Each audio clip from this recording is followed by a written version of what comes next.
build upon its achievements. And maybe we could, just my way of thinking, because I haven't thought of it at all, maybe it's just the right thing to biggest thing continually. So maybe a really interesting so it's not a universally accepted. Hello. Good evening, everyone. Thank you for coming to tonight's event, Fantasy Future School, FFS, obviously. My name's Neil Maguire. I suppose, initiated this project, egged on by 4 other people. 2 of whom are made up, 2 of them are real. It comes out of a project called GSA Director, which I'm going to talk about in a minute. First of all, though, before I do that, I was just going to say sort of housekeeping stuff. There are no planned fire alarms. If there is a fire alarm, then it's either going off by mistake or there's really a fire, and the 2 exits are either there, which is the best one apparently, chances are higher through that exit I was told, or there's this one which is straight back out the way you came in the building probably. There's accessible loos just along in the cafe, sort of at the back just near the bar, and other toilets upstairs as well. And I think that's it in terms of housekeeping. We're going to run as like 2 halves tonight, so there'll be 5 speakers, then an interval, and then another 5 speakers. There'll be a short 15-minute break, so just a chance to kind of get a drink if you want, or chat to people. So, so the other bit of housekeeping as well is if you want to kind of tweet or post on Instagram about tonight, then you can add in this handle, which is at GSA Director, and we'll try and kind of repost stuff if you want. If you want to be more mischievous, you could put in at GS of A as well.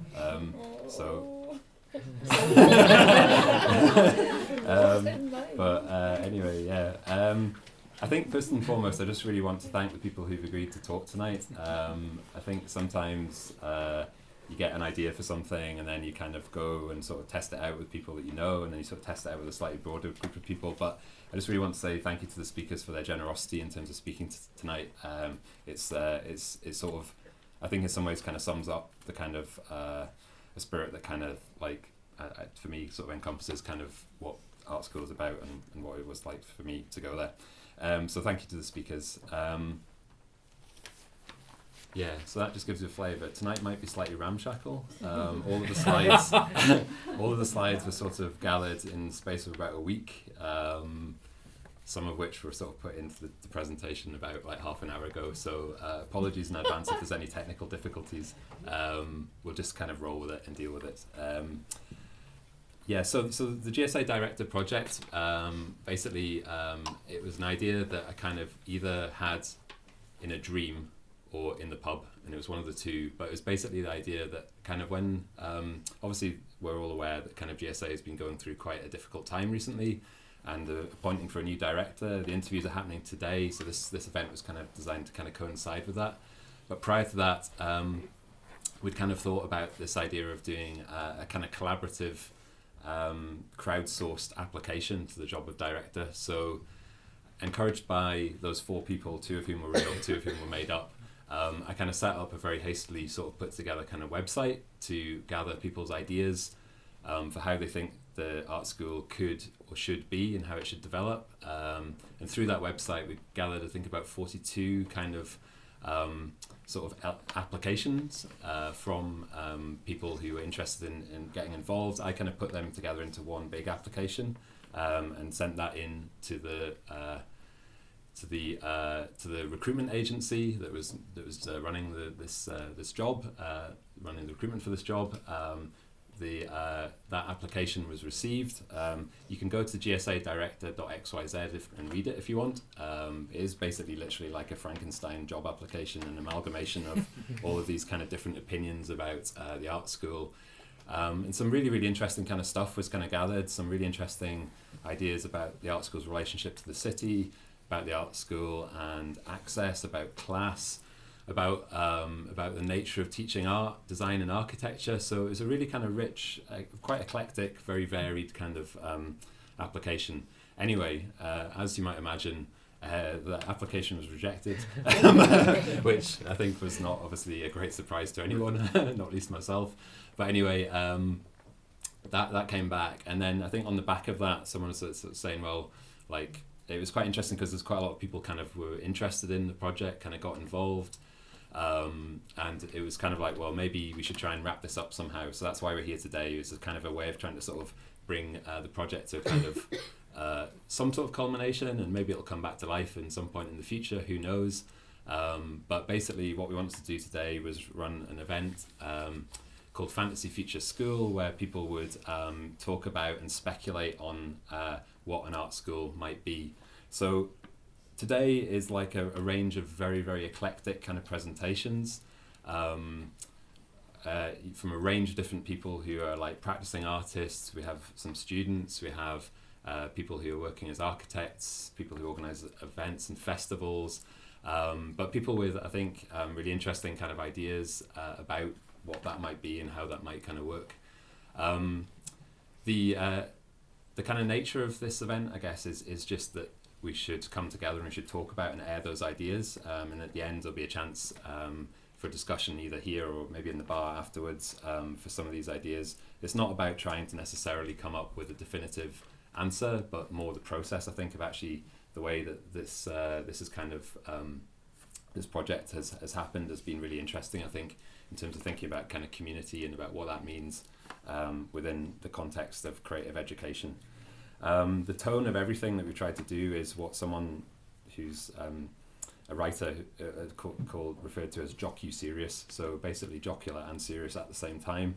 That sort of devastating combination of completely ridiculous and also very, very heartfelt and sincere at the same time. And yeah, so the talkers today, a lot of people are going to be running like to a Pecha Kucha format, which is like 20 slides, 20 seconds, and some people aren't as well. So what you're having today is like a Pecha Kucha fusion experience. Just in case anyone asks you what you were doing tonight, that's what's been happening to you. So all the presentations contain really interesting ideas, really interesting provocations. They come in a range of different formats as well. So some of them are done as kind of research into other institutions and other examples of ideas that happen elsewhere. Some of them are very personal experiences as well. I think what's important about all of them, though, is that we shouldn't necessarily let ourselves be kind of limited by the pressures of the real situation as it's unfolding. I think there's a way in which kind of, I suppose, a lot of the stuff that's happening at GSA and at art schools generally, there's a kind of a dominant logic of kind of rational needs must kind of logic that kind of kicks in, and I think today is about trying to counter that in some way with some more optimistic and speculative ideas. Just to finish this part, it's important that we remember the words of Gabrielle and remember that dreams can come true. Look at me, babe, if I'm with you. You know you've got to have hope. You know you've got to be strong. So on that note, I'm going to hand over to tonight's speakers. The speakers are going to run back to back. There's not going to be introductions in between. So first up we have Peter McGaughey, then Rona Warwick-Patterson, Studio and then followed by Toby Patterson, followed by Mavis Davis, and then there'll be an interval. After the interval we're going to have evening class, Freya Bruce, Gare Dunlop, Andy Summers and Jackie Donaghy. Some of the speakers are here in person and some of them are transmitting to you through the medium of digital technology. So. Okay, so 20 provocations very quickly. Glasgow School of Art. How about this, for the sake of argument? Glasgow School of Art unhitched from Glasgow University. Oh my God, controversy. How about this? You're at art school. You're not at university! For God's sake, we made the t-shirt laws, you know. How about we go back to awarding diplomas and not degrees? And for the sake of argument, you know, students stop confusing their grades with the value of their work. And how about that? When you extrapolate that, all of a sudden, you know, when you're doing assessments, it's pass or fail. If you don't turn up, you fail. If you turn up in any other conditions, well, I guess you pass. And all of a sudden, the amount of time that's spent on assessment is minimized, and we say, you know, let's get on with the business of making art. So, And in relation to that and the university culture of ref, I hate the fucking ref. So fuck the ref. Fuck it.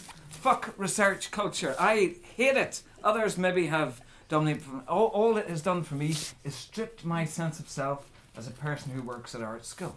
It's created a kind of football kind of transfer culture, which is just which is so divisive.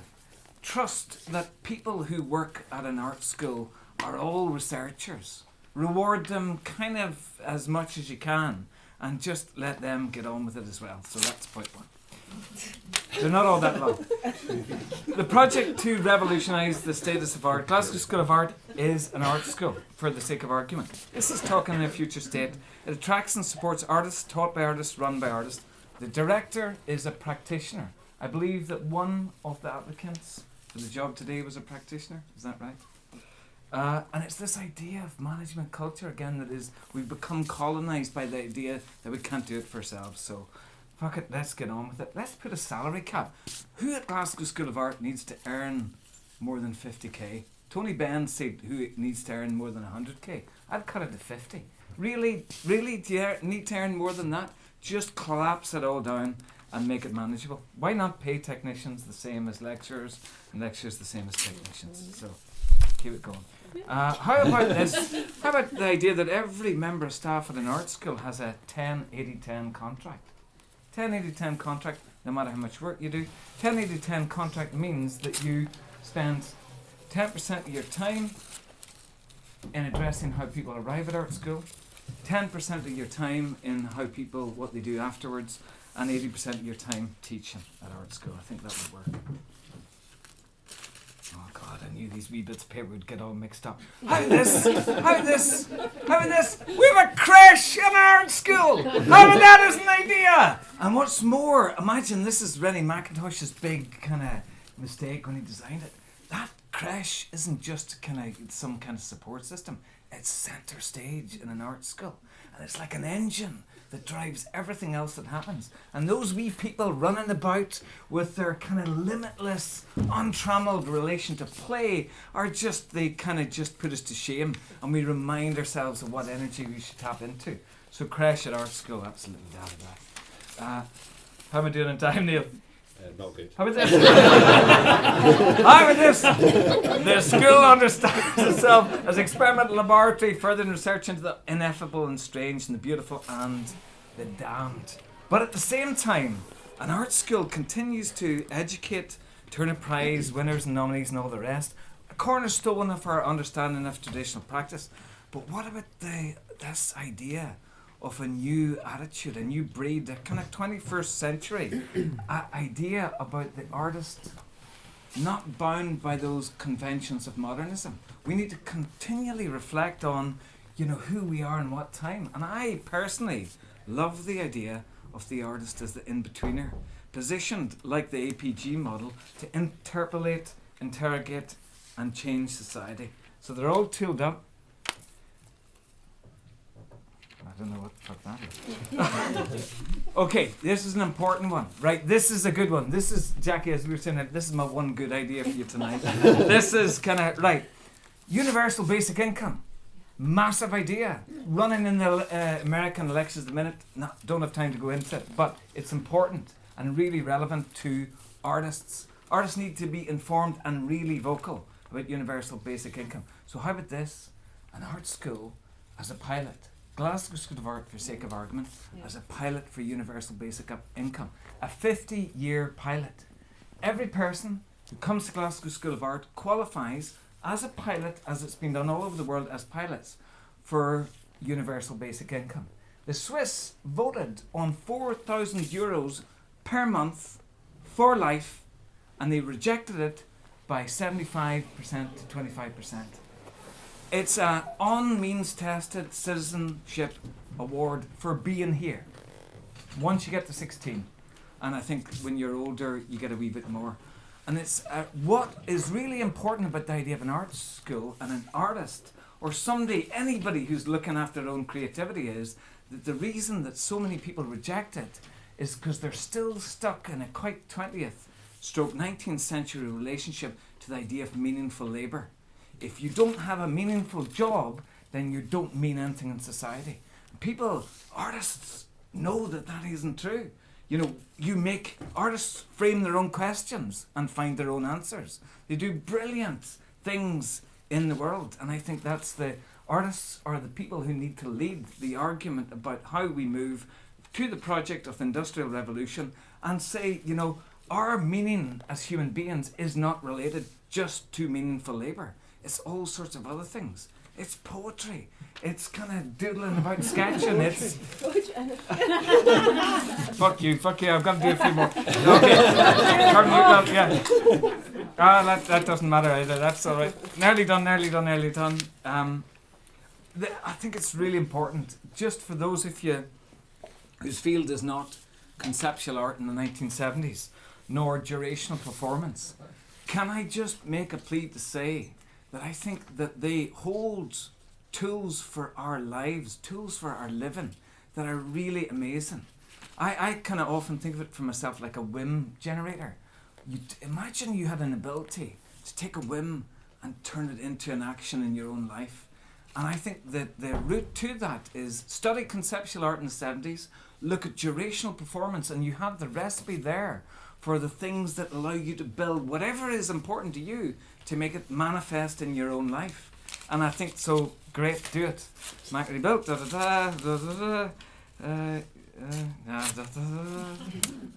Fuck you, Brexiteers. Why don't we initiate our own Erasmus programme, establishing a global constellation of connections?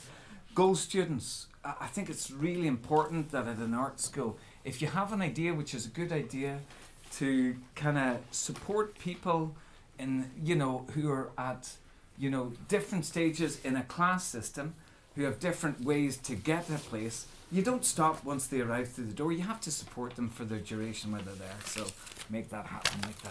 Well, that was on. I don't know. That was like a long one, Peter. Yeah. Thanks, Neil. Oh, that's a good one. Okay. Yeah, that can go. Wonders how much you can edit when it comes to. This is the bit you usually do beforehand, Peter. Yeah. Never. Okay, last one. Some kind of idea of kind of the thing we're invited for here today. You know, it's futurology, it's retrofuturism, whatever. So I think that idea that an art school is a place that encourages your dreaming of the future, or dreaming of futures into existence.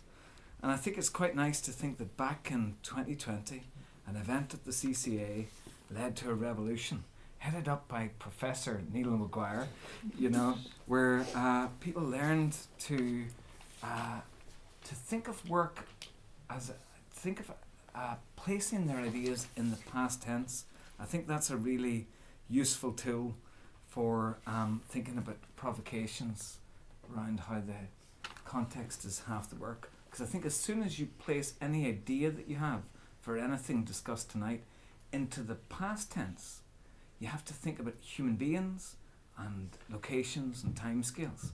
So that's my passing thought for you tonight in this ramshackle ramble that you've been encountered to do. So handing over to you. Thank you.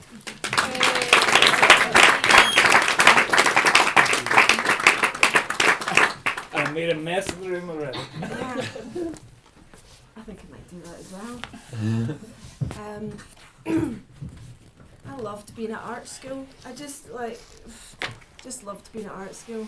And there's days when I wake up and I think, what the fuck am I doing with my life? Like, I'm trained in visual arts and I write poetry to make dances and they end up as films. It just doesn't make any sense on paper. But that's exactly, it makes total sense if you go to art school. That kind of fluid way of thinking about the world, and I'm so glad that I went to art school in order for me to think it's okay that none of this seems to make sense to anyone else. So about 5 years ago, Toby and I were being asked, more so Toby than me actually, by GSA students if they would have a a chat with them. And we were like, oh, how nice, we get to talk about our work to these students. No, they wanted to talk about their work with us. And we thought, how strange, why would they do that? Go to somebody outside of GSA to have a conversation about their work. What does it mean? Are they frustrated? What's it all about? And so we were talking to each other. Not just GSA. Not just GSA, that's true. And so we spoke to each other about it, and then we spoke to other people who were also having the same conversations. And then they were telling us about other people that were having those conversations. And then before we knew it, we had a living room full of people all talking about the art school. And we had a few events, and they were totally brilliant, and they were dreaming, and what could it be? Could it be this? It wasn't just an assassination job, it was actually really good fun. And so we called these events, our get-togethers, Warm Room, which I sort of nicked from a Clay Oldenburg text piece called Art is For, written in 1961, and you'll see it referenced in what I'm going to read. So I took his statement and I basically sort of, there seems to be lots of references to Frankenstein, but made a sort of declamatory monster from different art parts. And actually the process of taking that to pieces was really good for me to do when I was supposed to be doing a Creative Scotland funding application today. And so some of it's Clay Oldenburg, some of it's me, in fact most of it's me, but it's in the spirit of just sort of anarchy, basically. Okay, I'll just put some for this. I've not got a title, but I'm just going to call it After Oldenburg 2020. I'm for an art school that is not a school. I'm for an art school that speaks its own language. I'm for an art school of falling off a bar stool. I'm for an art school that vanishes when it needs to, once in a while. I'm for an art school that comes out of a chimney like black hair and scatters into the sky. I'm for an art school that is smoked like a cigarette and smells like turps and linseed oil. I'm for an art school that flaps like a flag or helps blow noses like a handkerchief. I'm for an art school that can be abandoned with great contempt like a piece of shit. I'm for an art school covered with bandages. I'm for an art school that limps and rolls and runs and jumps. I'm for an art school that awards failure. I'm for an art school that comes in a can or washes up on the shore. I'm for an art school that coils and grunts like a wrestler. I'm for an art school that chases the faces in a speeding train just to deliver a two-fingered salute. I'm for an art school that is a conversation between the pavement and the blind man's stick. I'm for an art school that values joke telling and singing. I'm for an art school that unfolds like a map. I'm for an art school that you can hammer with, stitch with, sew with, paste with, file with.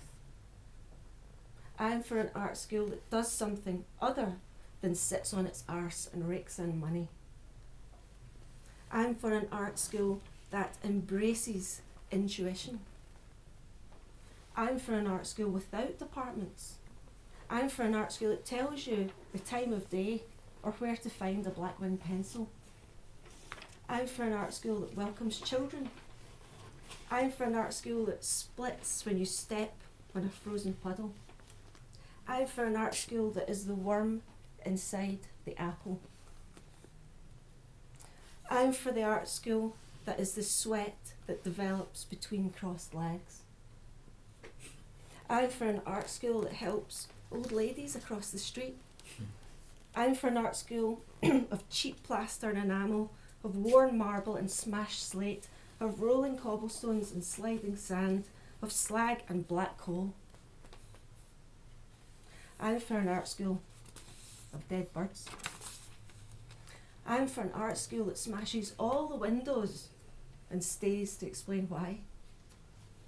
I'm for an art school of scratching in the asphalt and daubing at the walls. I'm for an art school of bending and breaking and kicking metal and pulling at things just to make them fall down. I am for the art school made of dog turds that rise up like cathedrals. I am for the art school of falling and splashing and wiggling and jumping and occasional black eyes. I am for an art school that makes poets but without the poetry voice. I am for an art school where rats dance between floors. I'm for an art school of things lost or thrown away. I'm for an art school that prioritises students from poverty. I'm for an art school where janitors make it feel like you're coming home to mum and dad. I'm for an art school of bass drums, tambourines and homemade electronica. I'm for an art school where boredom is rewarded. I'm for an art school that takes its form from the lines of life itself, that twists and extends and accumulates and spits and drips and is heavy and coarse and blunt and sweet and stupid as life itself. I am for an art school that starts at point zero. I am for an art school that is a warm room.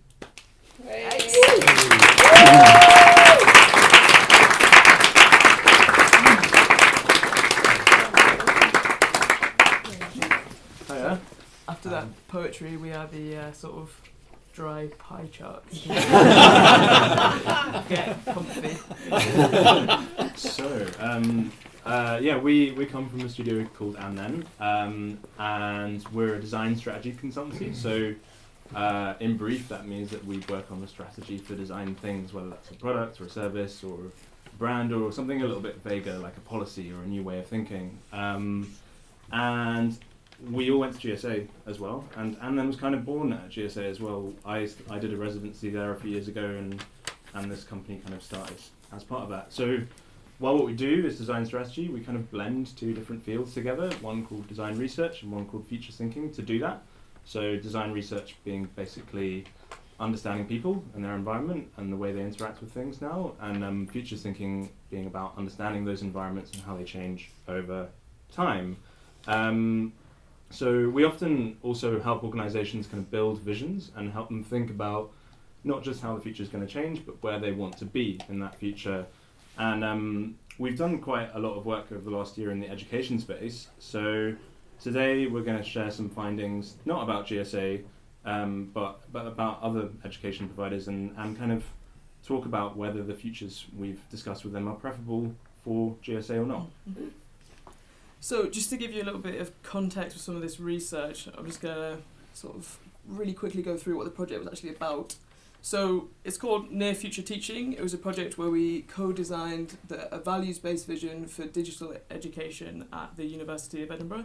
And we're sort of going to emphasise a little bit the values part, advocate for the values part of that vision, because often with projects like this, or projects thinking about the future of learning, a lot of focus is put on technical change rather than values-based change. So that was something that we focused on.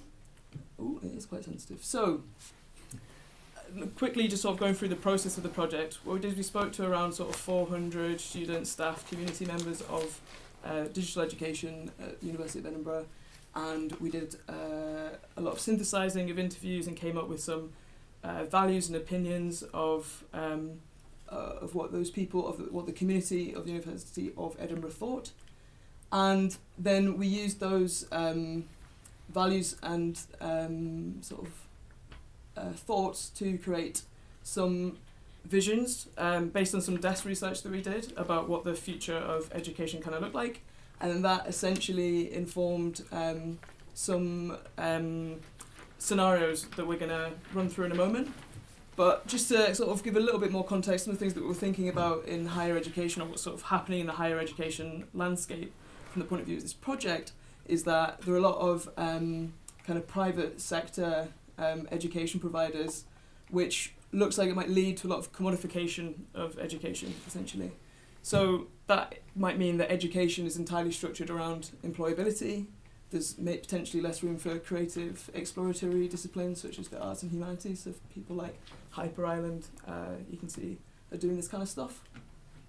So as Lizzie mentioned, a large part of this project was exploring what the future of higher education could be, And we had that conversation before even discussing what the University of Edinburgh wanted their role to be within that feature. And so we created 4 different features for them, all kind of like exploring different trajectories that higher education could end up going down, none of which are kind of wholly things that we want to see. So for instance, one was about kind of unbundling the education experience. What if kind of students are kind of hiring lecturers on a kind of as if they're Uber drivers? We call that the Uberification of education. What happens when education becomes much more kind of datafied? What if a lot of data is being collected on students? What do you do about that? What does the university do about that? How does the nature of what we're learning change as digital technology becomes much more advanced? Do we start thinking about knowledge in a completely different way? And kind of how might education change after a large global event such as a climate crisis? Might our priorities shift in terms of what we're trying to learn? So these were kind of like built into some big educational landscapes, which we've then kind of chunked up into smaller little scenarios.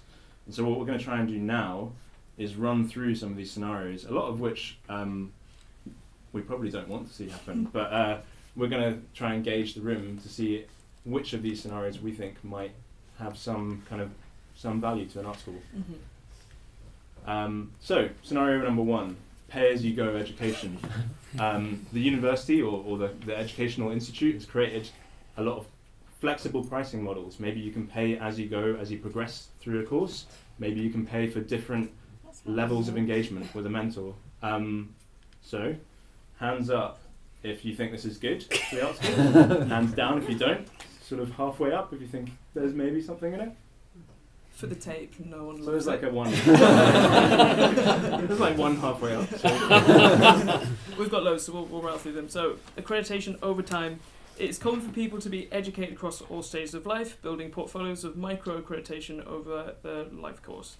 The university offers credit for its own courses, but also assigns credit and from a wide range of other providers, including industry and for-profit platforms. What do you think? Ooh. Hands up or halfway up or down? Yeah. Can we do that if we don't understand? Yeah. I don't There was quite a lot of that, Let's do so some we'll leave that clapping if you as don't understand. not sure. Alright, so program diversity. So this was a kind of quite contentious one. What happens when a university is collecting a lot of data on its students? Can it do something that has some benefit, perhaps, with that? Can it design diverse cohorts, and is that a good thing? Hands up or hands down? Oh, terrifying. Both. You can throw stuff if you want as well. So the unbiased machine, this is essentially the so trust in the capacity of humans to make good decisions is reduced. So we actually think machines will make really good decisions. So all research and teaching becomes highly dependent on the new field of compassion analytics. Humans feel liberated and oppressed by advances in machine intelligence. So a lot of data-driven decision making.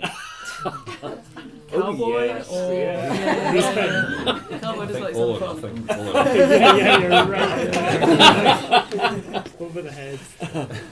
So bespoke learning at scale. So this is about students being able to have bespoke learning experiences that are sort of created and tailored for them. There is some kind of autonomous intelligence helping with this, and the idea is to match people with other people that might challenge them, partnering students with appropriate supervisors, and this is done at scale across the whole world, not just within one institution. Yes. Yeah. Like it. Like it. Cool. Yeah. It's kind of happening now. Yeah. So this one is all academic resources, data, code is open, accessible and shared globally. So knowledge is not trusted, but globally the cultural imperative is towards open. So with sharing the new norm, diverse and constantly evolving educational material is available, presenting challenges to quality standards and stable disciplinary knowledge. Yeah. See like a trend for more and more. There are some nasty Maybe ones it's the coming. emoji step back. How do you find that? The data part. the post-work world. So with automation reducing a lot of times that humans need to commit to work, education may expand and become a kind of life project that's more focused on creativity, self-development, understanding what it means to be human. So essentially you're kind of learning different things. You're learning different relationships. Yeah. Yeah, well, that's maybe maybe the question is kind of beyond art school for this one. I agree. Yeah. Cool. So teaching and learning converge. So rather than there being a kind of maybe quite traditional, like there is a teacher that imparts knowledge to the student, students and mentors create learning experiences together. There's some happy robots involved, so not necessarily the students. And academic hierarchies reduce as mentors are seen as peers and roles are continuously exchanged. Humans and agents teach and learn together. Oh, is that going to make a Peter McCahey robot? Yeah, could do. Potato robot. Yeah, it has to be. That's the No. future. It The has to be. robots, No, but- It has to be. no robot. Learning through failure. So Hooray. I think we've kind of spoken about this already today. But yeah, there's no more assessment in at least the traditional form that assessment exists in now. People are kind of assigned credit if they just finish what they're assigned, and the learning is not necessarily contained to traditional programs. Failure is kind of recognised more as an opportunity to learn and grow. Yeah, it's hard to disagree with that one. So teaching in the gig economy, academics operate on a freelance basis and work across universities. Students are the sort of consumers that hold the power in the learning relationship and choose to contract in lecturers to help them work through blocks of content. Yeah. So they might select teachers based on cost, reputation and expertise. And Can happen now. Pros and cons and pros and cons. you love it. No. You keep that in the middle. Would management be on a gig economy as well? Yeah. Eyes on reputation. Yeah. Unbundling. So this is where you don't turn up and necessarily do a full course. Courses are split into little segments, and a student can choose to assemble the course in a way that they feel is appropriate to them, and perhaps an educational institution has a sort of technological grounding that can help them do that and help them work out which pieces of content make sense together. Maybe they don't. The cost of the social component. But it has to be available for people who have children and Yeah. can only work part time. It's an again, option, it's a- only as a Absolutely. not as an absolute, but as an option. You'd say. But My that's hands went up and then university. quickly went down there as well. That's what universities do. You pick your Yeah. modules. Yeah. That's how they work. Yeah. Which is what makes art school different. Yeah. Because you don't do that. Yeah. Yeah. I think this is our last one. Prestige through teaching. The university is no longer measured by its academic research. This is all now industry funded and led or conducted by networks of individuals, academics funded by wealthy charities and trusts. Universities no longer generate new knowledge but build their reputations based on teaching. Hey. You can get like Elon Musk live. I think. That's a tricky one. Nobody's for that. No, Yeah. no. Not jumping on that one. Cool. Well, that was all about everything that Ed shared, so thank you very much. But Wow. just before we go, we just wanted to mention that we've set up this Speculative Futures meetup recently. That'll be meeting kind of a few times this year if you're interested in like futures practices and how they're kind of applied within different organisations and how different organisations think about long-term changes. So our first meetup's next week. Tickets to attend in person have sold out, but there are a few online tickets available still. And there'll be a few more through the year, so Where's it going to be? some of these things. The one next week's at Many Studios in the Barrows, but we don't really know what we're doing, so this is definitely a test, and we're not really sure where it's going to be next time. Yeah, if you want to Yeah. come and tell us what to do as well, that'd be great. Don't really know how that happened. But, Anyway, thank you. Okay.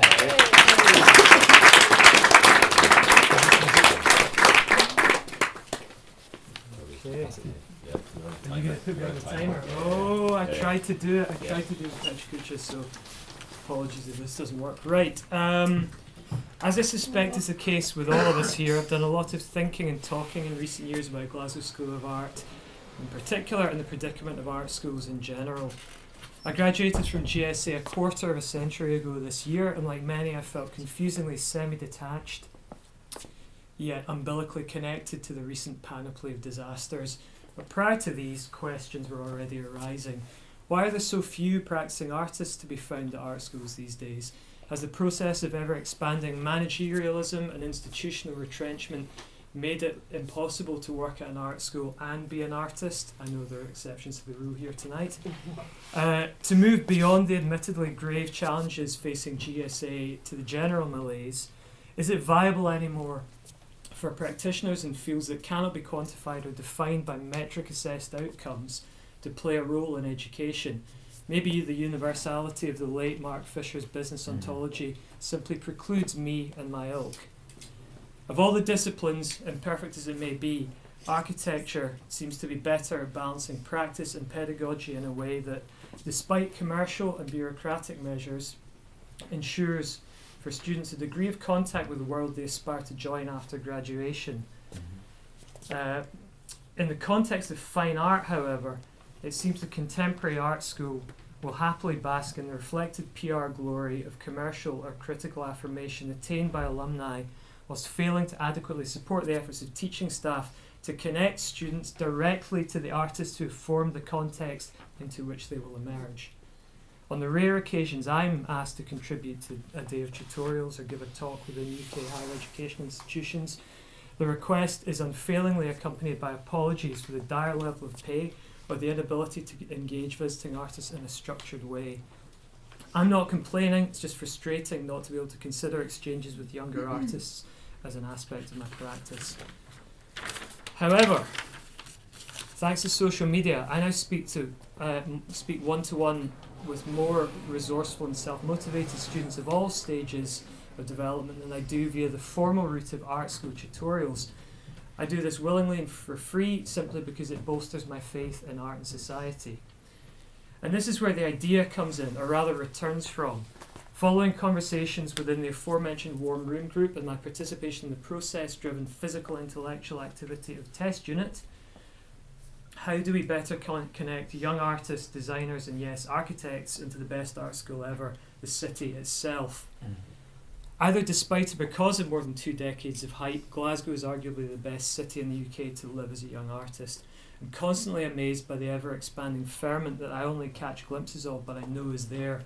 Everything's still present: ideas, humour, music, drink, clothes, drugs, gossip, obscure venues.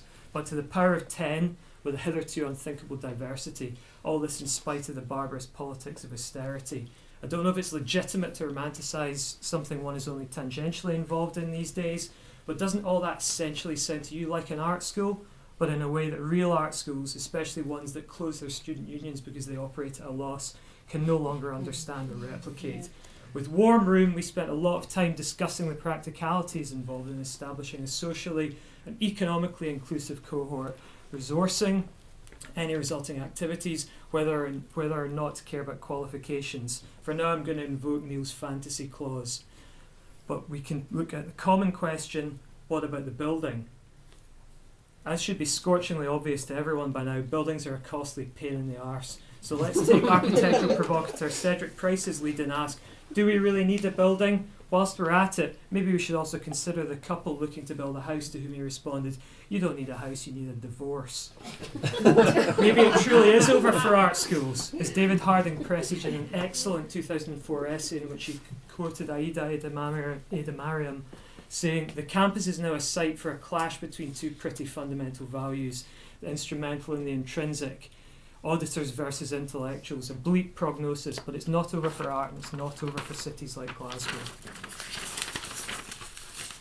The city is an art school. The artist studio is, as increasingly cases happen with me, is a seminar room. The email exchange is a tutorial, the conversation in the pub the crit.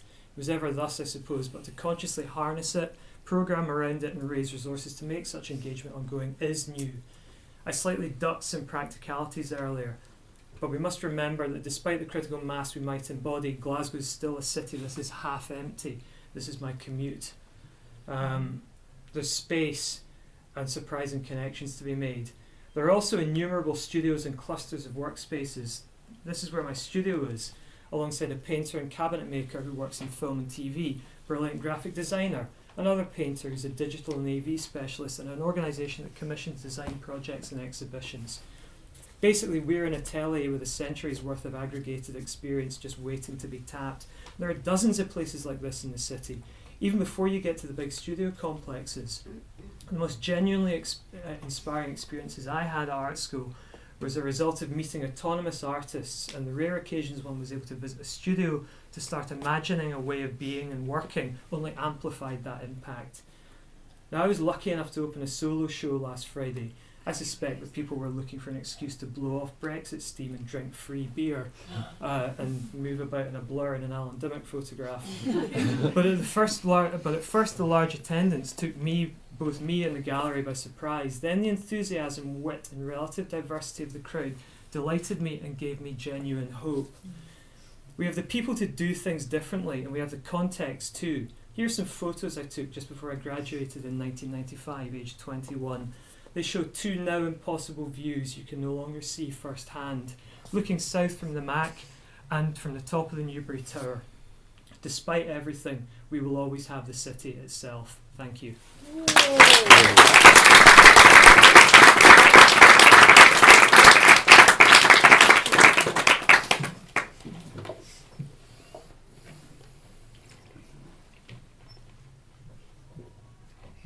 It's happening.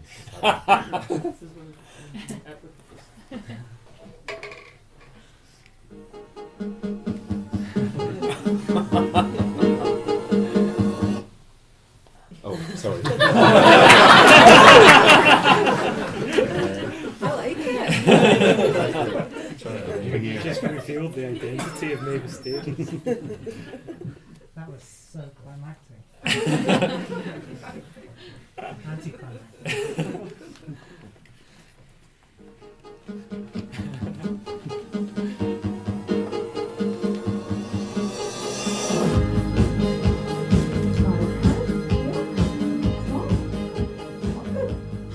Okay, 3, 2, 1. Hi, I'm Mavis Davies, that's right.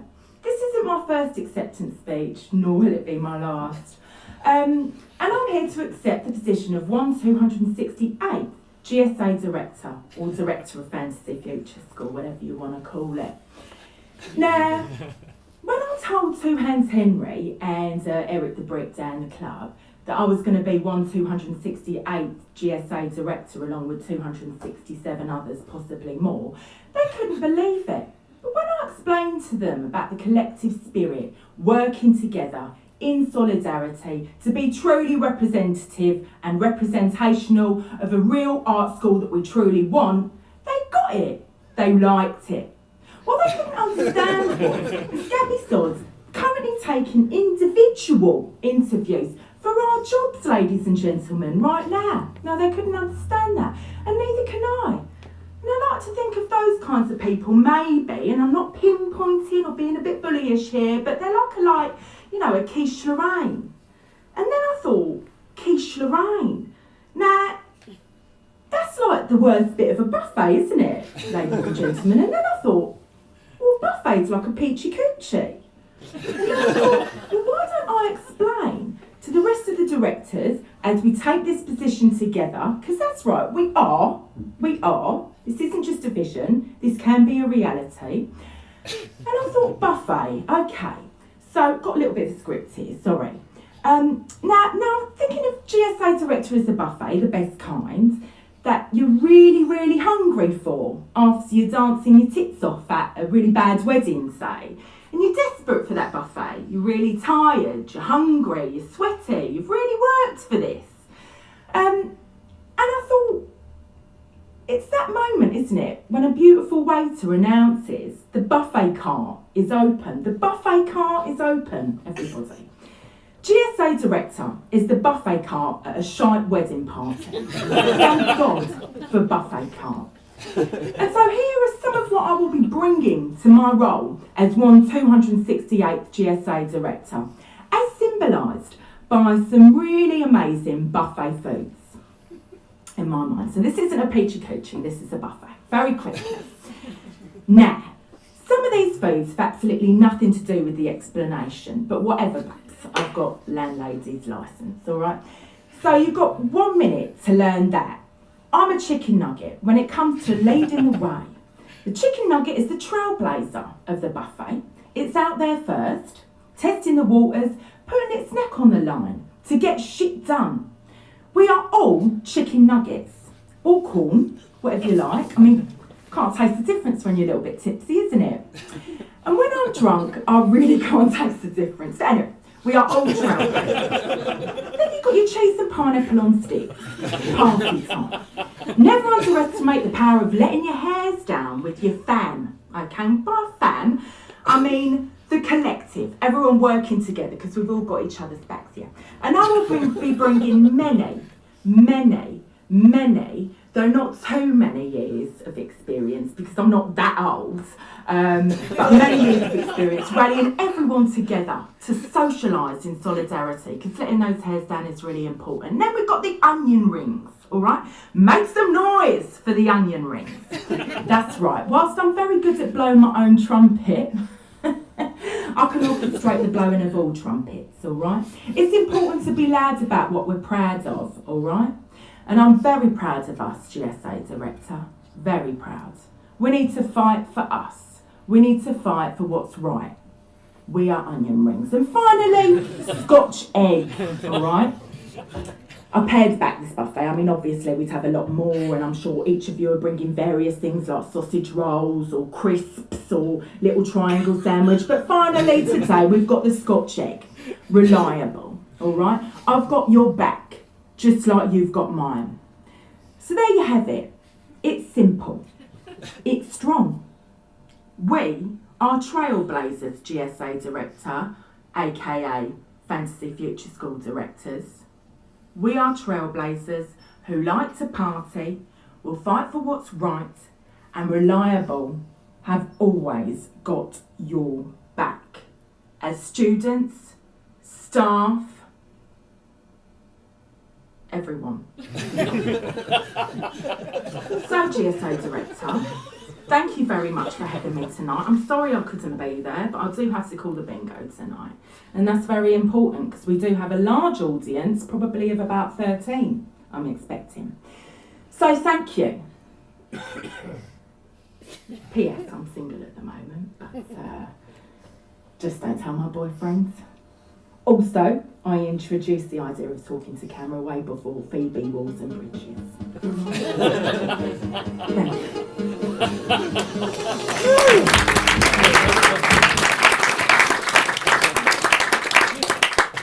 Fulfilled that promise. The second half will be equally eclectic. The first presentation is from a group called Evening Class. Evening Class are a self-forming, kind of regulating kind of school in London. The members of which are a lot of former GSA graduates. They obviously are in London and can't be here tonight, so they've also sent a video. So that will be first. Then we have Freya Bruce, Gare Dunlop, who's also speaking to us via the medium of video. Then Andy Summers and Jackie Donaghy to finish. So yeah, I will leave you with Evening Class's presentation, starting off.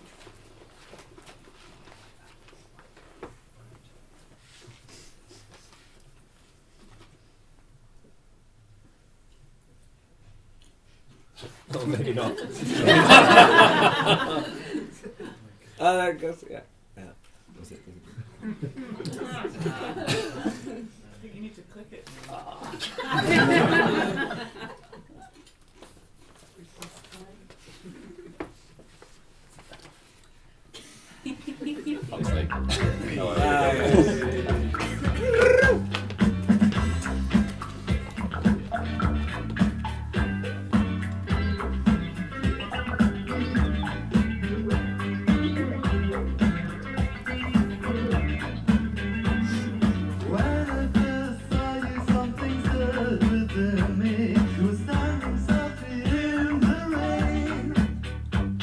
If I could have told you, I would have told you.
Hello, my name is Freya. I'm an architecture student. I've been at GSA for 5 years, and so here we go. This is my disclaimer. It is that when I was putting this together, I was really struggling to not be like, oh, but 5 years ago it was so good, and now it's just like so gone downhill and everything's just worse. So I've tried to keep it light. Let's try and stick with it. And also, I am kind of ripping quite a lot of what GSA are already doing, but I do actually love being a part of this community, and I'm very proud of it. So it's just as a warner. So this first idea, basically I've set out this presentation as a way of thinking of gut reaction ideas, making a really weird collage, and then trying to kind of backpedal and justify it from like a student experience. So this first one is my response of what to do with the missing panels of the read, which what I was inspired by when I was walking down that glorious bin alley that we now walk down, and looking up at all of the panels that are missing off there. So I thought it would be great if we could reclad the Reed building in a huge honeycomb. Maybe GSA B Society would be able to help us out on that one. As a way of kind of noticing that as a progressive university, we should have some kind of ecological background, and that we don't have to just exist as a learning society. It should also be a part of something that's a lot bigger.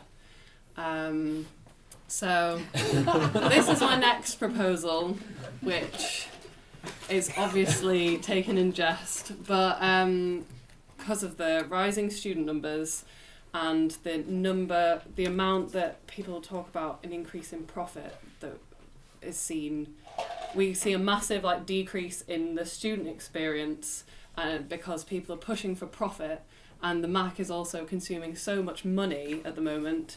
That my next proposition as the GSA director would be to either turn the MAC into a giant Weatherspoons or as an Amazon kind of drone port, so that we can just not worry about the finances of GSA and actually start considering the things that are really important, like the student experience, which is why everybody is here. So, yes. And we could also engage with the public, because everyone loves the Weatherspoons. So, we'll go back.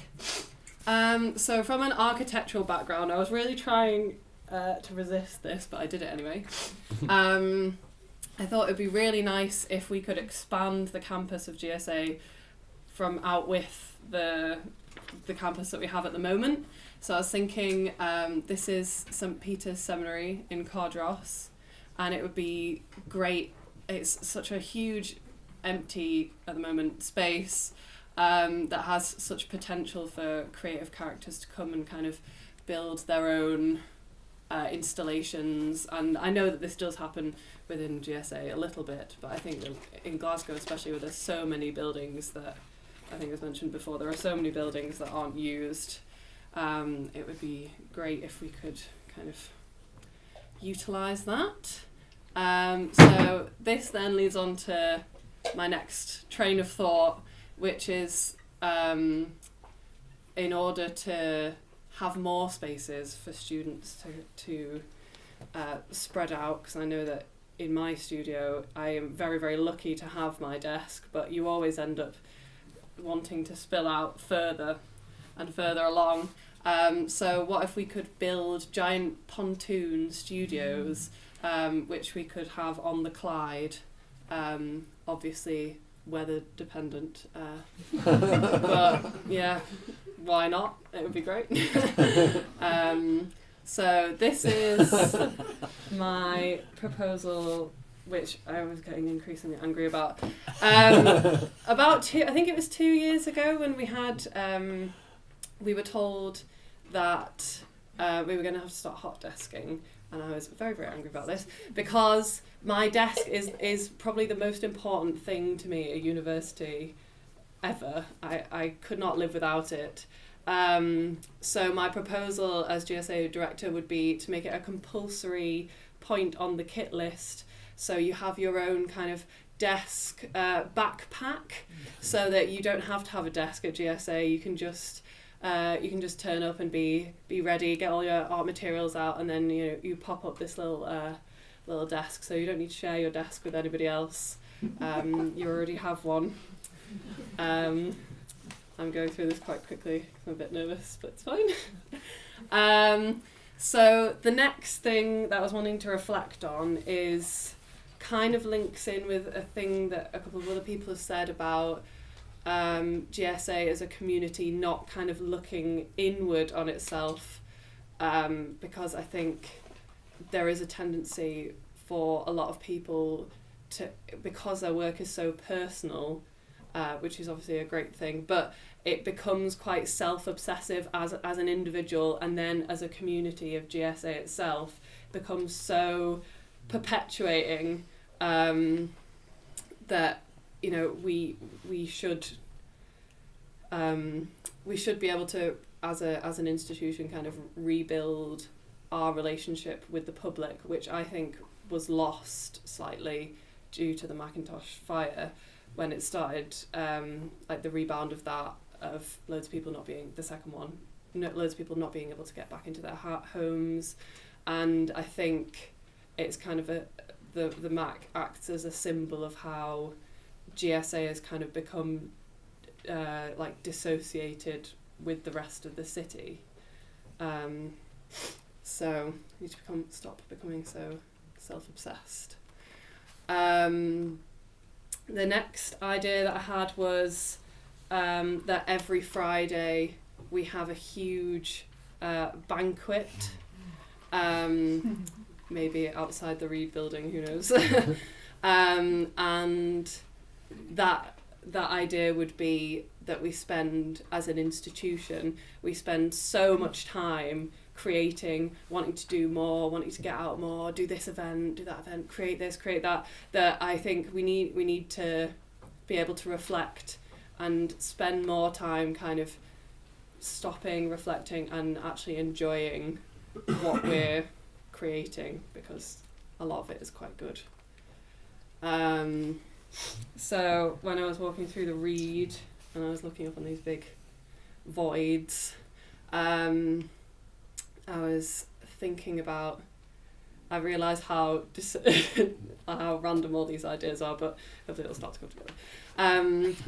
What if we could fill the voids of the Reed with compost and heat the building by, I don't know whether it's been done before. I would love to look into whether it has actually been done, because I have a compost heap at home. I know that it does get very, very warm underneath. So what if we could utilise this great like architectural asset that we have, instead of just being lovely voids, but still just voids. Yes, we could do that. That's just an idea. I don't know. And so this is where it gets a little bit contentious. This week, as an architecture student, we've had a very chaotic week, especially, but we've had quite a chaotic year as well.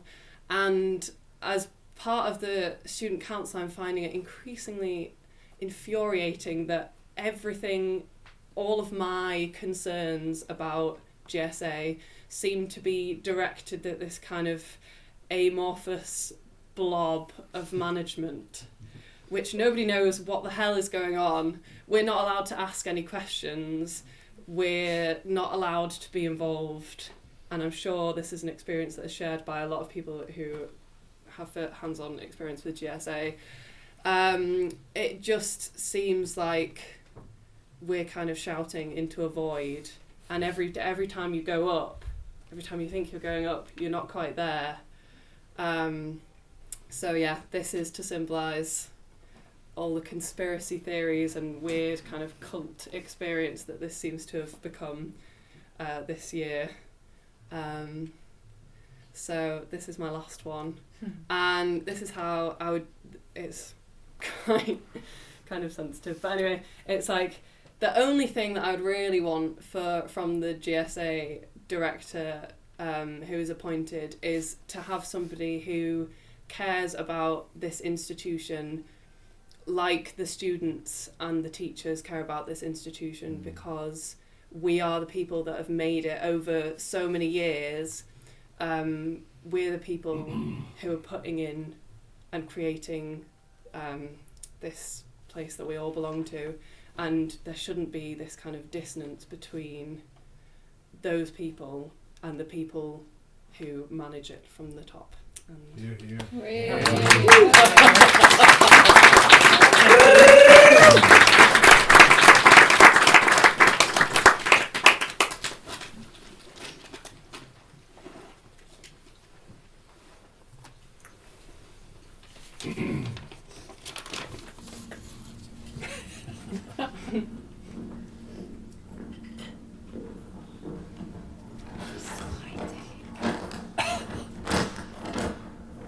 Hello.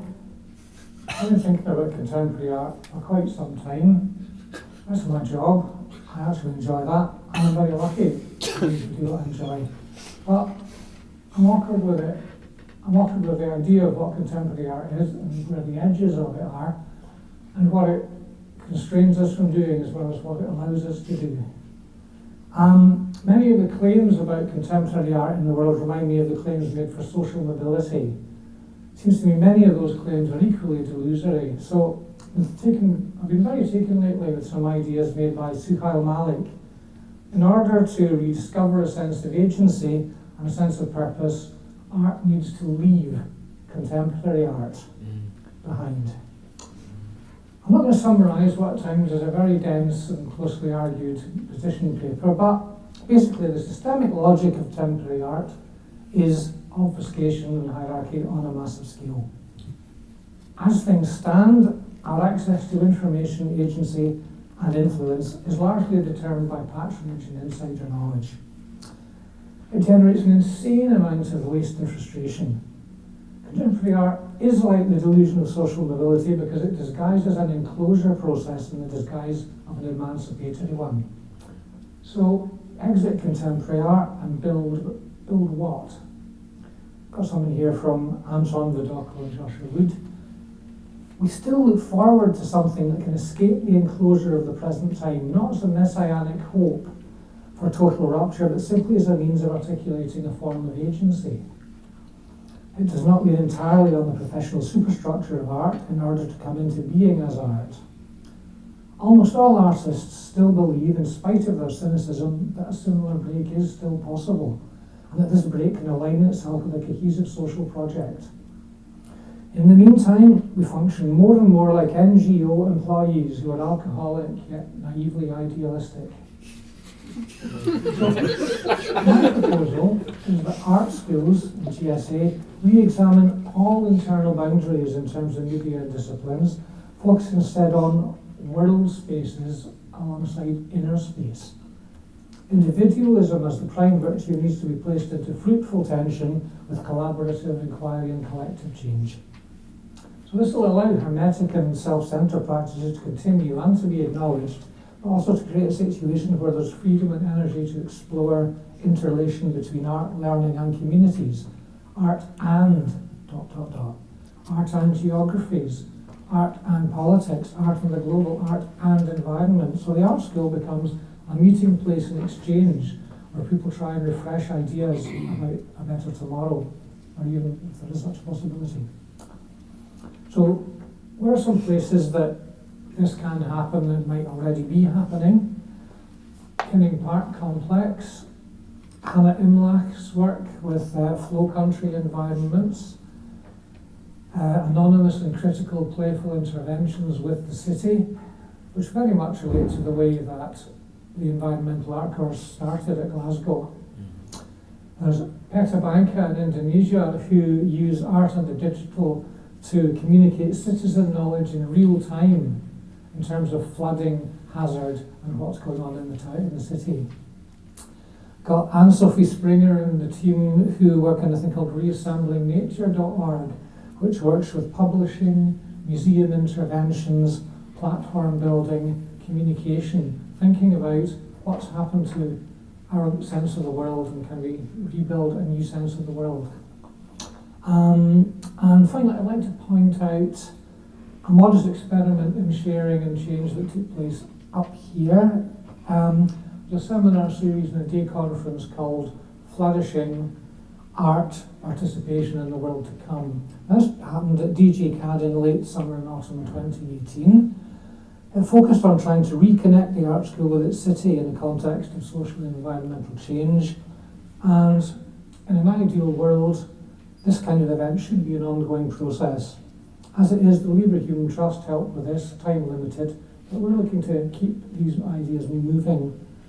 I think above there will be some kind of a little URL we'll show in a minute. It might be underneath, I'm not sure yet. And here's an article in the Australian magazine Artlink about this. And thanks for listening and best of luck.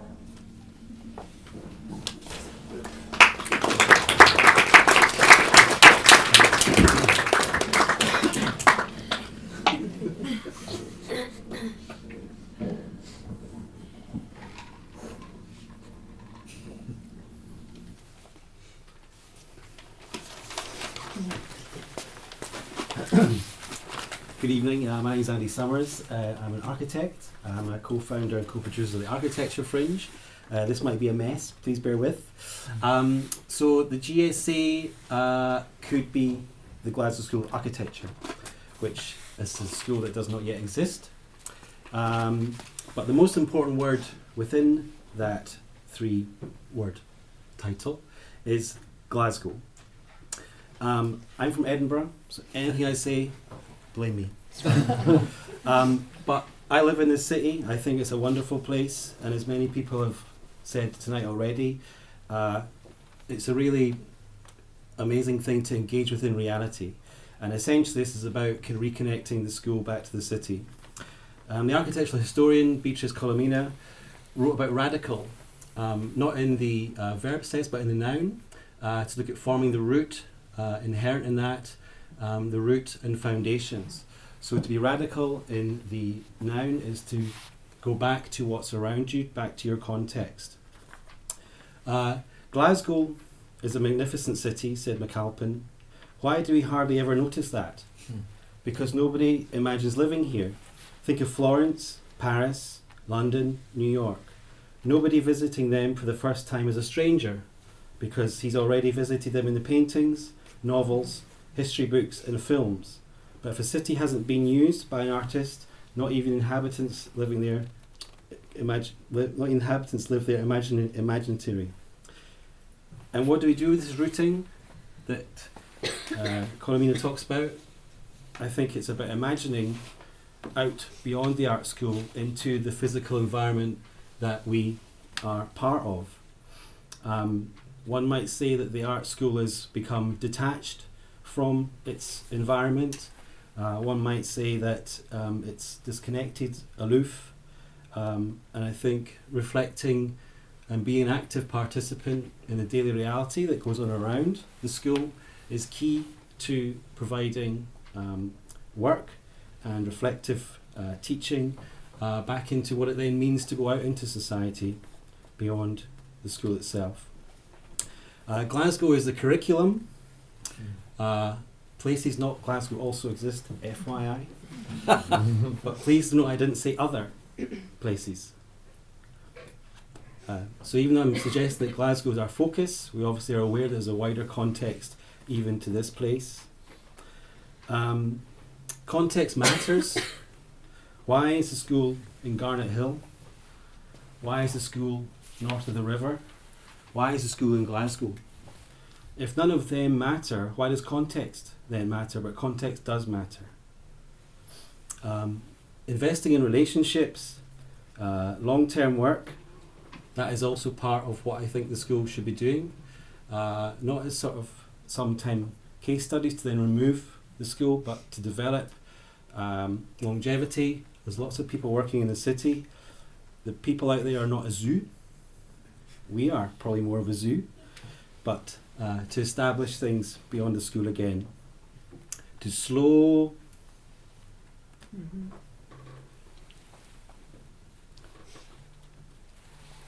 down.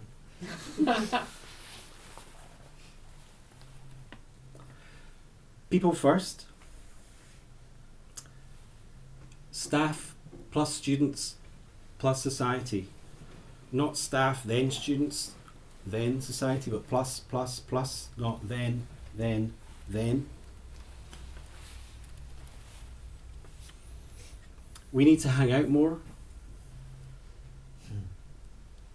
which is more contact time. More contact time like this. I teach at the University of Edinburgh in first year. Contact time is minimal. It needs to be more. And we need to slow down and have more time together. Now, Neil might be the next director of the GSA, but it's a campaign, isn't it? So I have some campaign things that I want you to support me on. No tuition fees. I know the Scottish students don't necessarily pay them, but there's other debts. Also, people from elsewhere are being put into this financial difficulty. Grants, yes. When I was at university, I worked part-time all the way through. You're basically losing 8 days a month against other students in terms of the work that's produced. Yeah. If students have to work for financials, I would like to give credits for that work. Mm-hmm. And if you're too wealthy to work, then you have to volunteer because then you'll equalise on credits. Mm. I think very few of my students work now, but some still do, and it's important to support them. Student accommodation for the architects in the room. Some of you might have escaped it, some might be in it. It's fucking terrible. Yeah, well done. Needs to be nationalised, demolished, but people need to be taken out of that financial system as well, because £800 a month sometimes to live in a pokey little room.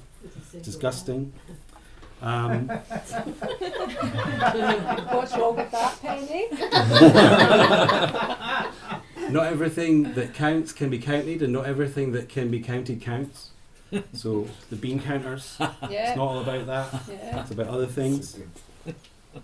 And this one, if you look after your character, your reputation looks after itself. Loads of folks said that. So one might say that the reputation of the school's shite. And why might that be?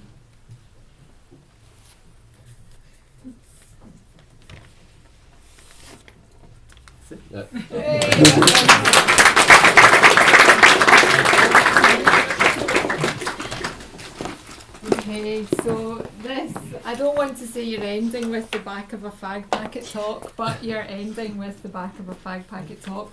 But I am your new director. I've decided to just go with that. It's not going to be Neil, it's going to be me. And I am fully qualified to do that job because I have all the box ticking. I've got a PhD, I've been to art school, I've been to universities, I've experienced all sorts of international living, all sorts of artistic, oh my god, right? But also I have been a barmaid. So the entire premise of this talk is that you're going to base running the art school on the same way that you run a bar.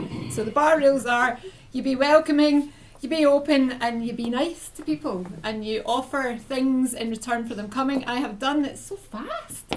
So I have done this in many cities, but I wanted to particularly talk about New York, where I live. I went to Glasgow. I'm from Glasgow. It's quite hard to talk about Glasgow School of Art if you love it and you love the city without sounding like Donald Trump and make Glasgow great again. But I did have a couple of years in New York and I ran bars there. I did artworks about running bars, but one of the things I want to say about New York that I've almost run out of time to say is when I was there I was so shocked by the difference of the student attitude to the art world attitude to the art world. So I was at Hunter College on a big Fulbright scholarship doing an MFA, and there was loads of openings on downtown, and I said, are we not all going downtown for all the art openings? Because we'd done art in Glasgow, run transmission, and it was like, they're like, no, that's the art world, we're just students. And I feel a wee bit that there is that bubble that's become here a bit, between a disassociation between the all-encompassing world of being a student and the kind of reality of living in a city like Glasgow, which also goes back to what Rob said about part-time work, being engaged in the city. I've got a point about that later. So my God, I'm already on. So bars, of course, it's important that they're always open. I never want to see a picture like that ever again. I was in the library working, it nearly made me cry. Doors locked, nowhere to get a cup of tea. One of the other important things about running a bar is that you have to mix the drinks properly, you have to get the proportions right, you have to think of who's coming into your bar, you have to get the the composition of your intake correct, and if you're not getting the right mix, you're going to make something that really tastes horrible and costs a lot of money. So you need to look at the mix of who's coming. And if you are running a bar and you can't improve, you need to improve your access, because if your customers can't get in, you need to help them get in. And that means like entry level, who's going into first year, how they get from Stowe College to the Reed Building if it's hard to walk up the hill. There's all sorts of access issues just now going on with Glasgow School of Art. The main one for me, and I use this picture of some random staircase in China off the internet. That's supposed to be the Reed Building staircase, which I love. I went to all the Stephen Hall talks, but I can't get in to take a photograph of the Reed Building staircase because I'm not a staff member, I'm a library member. And if you lose the library and the Vic's shut, you can't go anywhere to get a cup of tea on the whole of Garnet Hill. You can't get a cup of tea in Stowe College. There is no social area. So one of the things you do is open up all the social areas. You keep the studios locked, but all the staircases and everything is all open. Full scholarships. I worked out 9,000 fees plus 7,000 makes 15,000 a year times 50. Who pays for that? If you can raise 50 million for a building, you can raise 800,000 a year for scholarships. You need to start paying students to go. Do not wait for Scottish Government to do it. The balance is so skewed to the people who are funded and the people who are paying to come here. It has to be brought back to a much smaller number that are much more aware of what they're doing. And of course we just go, who do you ask for that kind of money? You ask Brad Pitt, and of course if you want, I am your new director, I will happily go and do that. So I'm quite surprised I'm the first person to show slides of Brad Pitt tonight. So yeah, the volume of students, I was asking Neil if there was too many slides of Brad Pitt, but anyway. So one of the other things that if you get one good idea out of this, you get your first year intake, you half of that intake.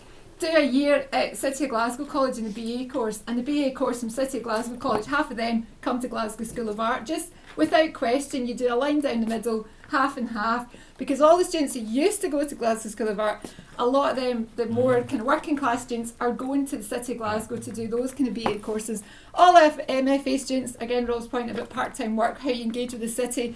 If you don't need to work, you have to go and work in Asda anyway, or Tesco, or some kind of low-grade menial job to engage you with how the city works. Stop being the school on the hill. Have some interaction with something. No more prizes, lots more prizes. Reward the guy that runs through all the mud and comes 40th in the cross country. So that's my son, but I couldn't find another picture of a trophy. But how many teachers come out of Glasgow School of Art? How many doctors? How many midwives? There was a midwife in my year, a police officer, lots of art teachers. One guy's a headmaster in a school in Stirling. He was in my year. You know, why are we not rewarding all of these other things? And yeah, now I'm on to the school estate. I'm really going to start, because you just need to slow down. That actually didn't need its own slide. You need to stop building. You need to start talking, but you also need to start singing, which is important in art schools. And there's not enough communal activity. Going back to the whole thing of opening up the Reed dinner on a Friday, everybody out in the street. These things have become dismantled partly through the horror of what happened with the two fires. Everyone's in different buildings now, but actually there is 3 buildings. There's a fine art building, there's a design building, and there's an architecture building. Okay, there's a lot of broken windows, but you see there's the singing one. Michael Hall says Michael Stump Artwork. Stephen Hall says you should. That's Stephen Hall, by the way, who I met in the street. But this idea of opening up the buildings and just pausing and thinking what they're for. And if I don't get the job because of this slide, because I am so shit at any form of graphics, my theory is that you've just got to pause on the Mac. Too much money, it's just got to stop. So you just knock it. It's a big hole, there's nothing there. Knock it down, put grass down, make a climbing frame based on the Mac. Let the people from the area and build it in and have parties. And actually, if all else fails, if you Google GSA director, you get Jane and all her philosophy of, as a class, be happy, become confident and happy and well equipped to take advantage of every opportunity. If you don't get me, you just get someone who's a bit more like Jane. Go back to basics.